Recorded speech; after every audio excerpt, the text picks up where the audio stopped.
Hello friends, welcome to Viswa vlogs. இப்போ எதுக்கு இவங்க 2 பேர் சண்டை போட்டுக்கிறாங்கன்னு பார்த்தீங்கன்னா, ஒன்றும் இல்லைங்க. நான் இவனை ரொம்ப கொஞ்சிட்டேன்னா அது பவிக்கு ரொம்ப கோவம் வந்துடுச்சு.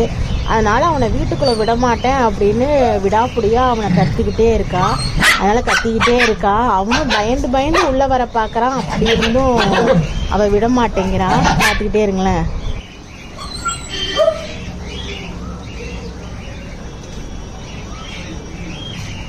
காலா பா வீட்டுக்கு